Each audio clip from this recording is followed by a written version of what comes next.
All right, let's talk about setting goals for 2025, or at least a different way to start thinking about this and looking at it as we round out 2024 and we are going into a new year.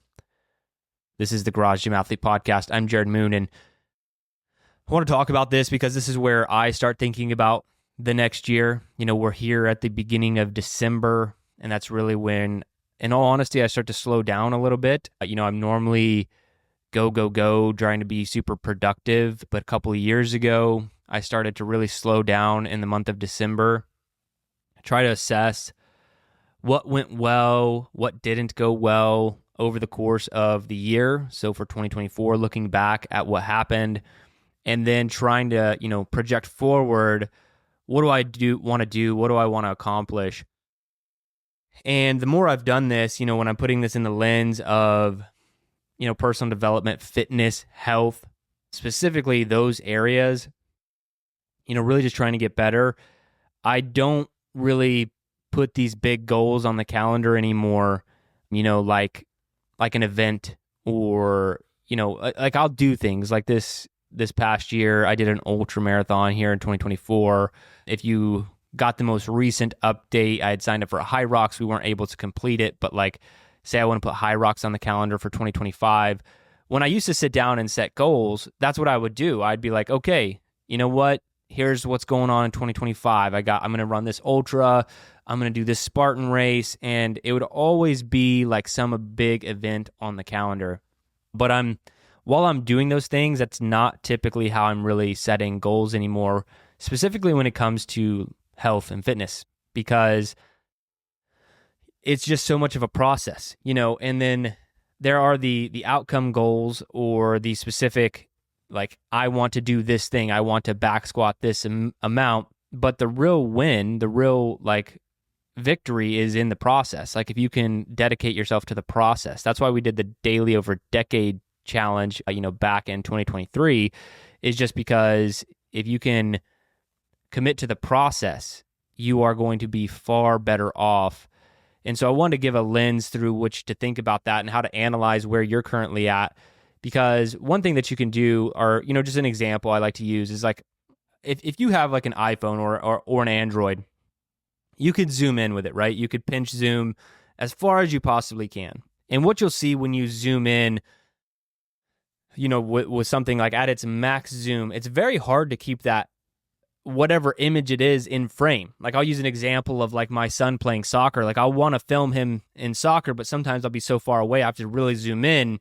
I have very small margin of error when I'm that zoomed in to keep him in frame with what he's doing. If I want to really, focus in on him specifically on the field and I'm far away. And even though my actual hand movements, might only be moving an inch up or down, but in relation to how far away I am and him being on the field, if I move an inch too far up, I'm looking at the sky now. I'm nowhere close to having my son in frame. Or if I move an inch down, I'm staring at the ground, or I'm staring at the opposing team's cleats. I'm not looking at him anymore, but they're these fraction movements, right? It's just a little up, a little down. It's not anything like these big gestures, right? And it's because it's so far away, you have these small micro changes that can change the trajectory, the outcome of what's in frame. Now, given that example, think about that in your life, because it's the small, tiny decisions that are going to dictate where you end up. And I always like to remind people that change happens slow. Like it does. It's painful, but change happens very slow. But change happens slow in both directions. Good change happens slow and bad change happens slow. They both happen so slow that you don't even feel it. You don't know that you're losing weight. You don't know that you're gaining weight. You don't really know in the moment you're getting stronger. You don't know if you're getting weaker, faster, or slower. You don't really know with all the micro decisions, because all we have is today, right? Yesterday's gone, tomorrow's not guaranteed. All we have is today, right now. So if you can fall in love with the monotony of small little things that need to happen each and every single day, you're going to be better off. That's why I love looking at process goals.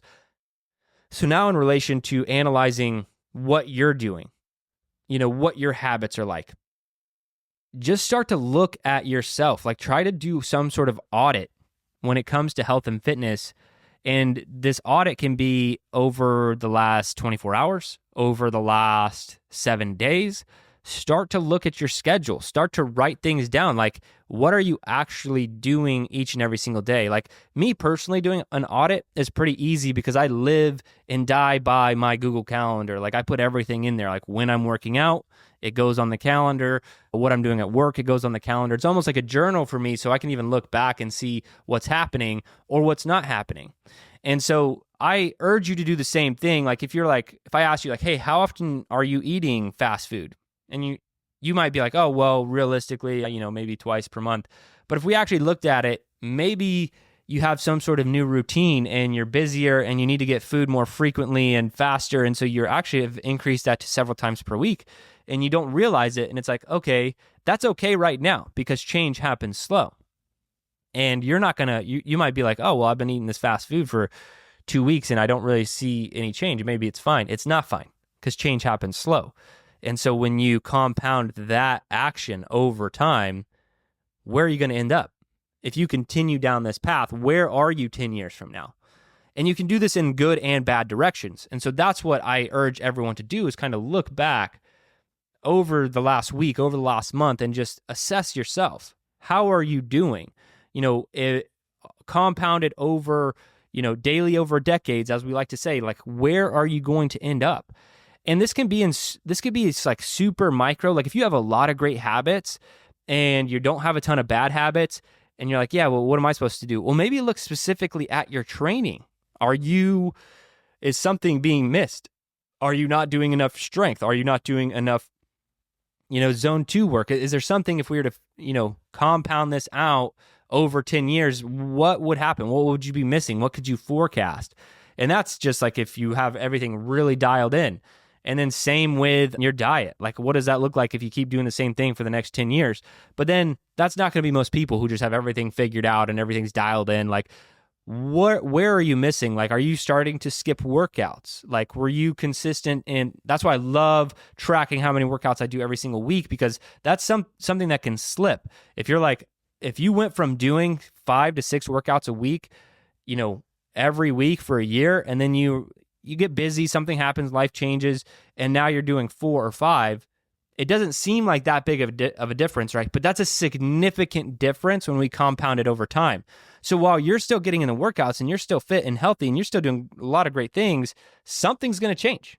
Something will change if you go from 6 per week to 4 per week and you compound that over a couple of years. Something will change. Fitness is going to change. Body composition is going to change. Something will change, but it won't change right away because the margin of error as they start to separate is small, but compounded over time, it gets larger and larger and larger. So hopefully that's making sense. When you make these small micro changes, you got to see like, okay, where is this going to end up over the next decade? So that's what I want to urge every garage gym athlete out there to do is go introspective before you set any goals. Like, just review your last year. If you're like me and you have like a Garmin and you track every workout you do on there, or a Whoop or whatever, if you use a wearable, I'll look back and I'll be like, hey, how many times did you actually train? Like, you think you train 6 days per week. Does the math add up? How many times did you actually train per week? How many things came up to where you skipped a workout and something didn't happen? So I'm going to look back at that and I'm like, oh, wow, 2023, I worked out this many times. 2024, I worked out this many times. Maybe I'm good with that. Maybe I'm not. And so I need to make that adjustment going into 2025 about consistency. So now it's not, oh, I want to run this race. I want to do Spartan. I want to do High Rocks. It's nothing like that. It's like, it goes back to that daily over decades challenge. It's like, no, I need to make sure I'm just hitting these 6 workouts per week, no matter what they are. I'm going to hit these 6 workouts per week. Same with your diet.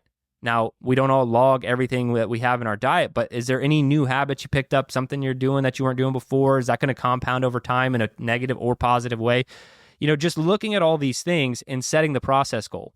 So when you get to 2025, you can have some of those bigger, like, yeah, I want to run this race. I want to do this thing. I want to do a 5K. I want to run a marathon, all that. Those things are good to have. They keep you motivated. They keep you engaged in the training, and they keep you, really like looking forward to something. There's nothing wrong with those things at all. I think they're great for people to sign up for an event because it kind of holds your feet to the fire for getting the training done and, showing up for the event and doing it. But ultimately, how you're going to win at life is going to be the process goal. So what are you doing each and every single day? What are you doing today? What's the monotony, the boring thing that you can fall in love with and do day after day to really see the most progress? So look back at your year, analyze it, see what you're doing and not doing, and then start to set that process goal for the next year. And if, hey, you're like, hey, I love this idea of like training more consistently or whatever, we're not necessarily doing this challenge again right now, but if you go to dailyover-decades.com, it's just going to redirect you to a Garage Gym Athlete page where I fully explain what the Daily Over Decades,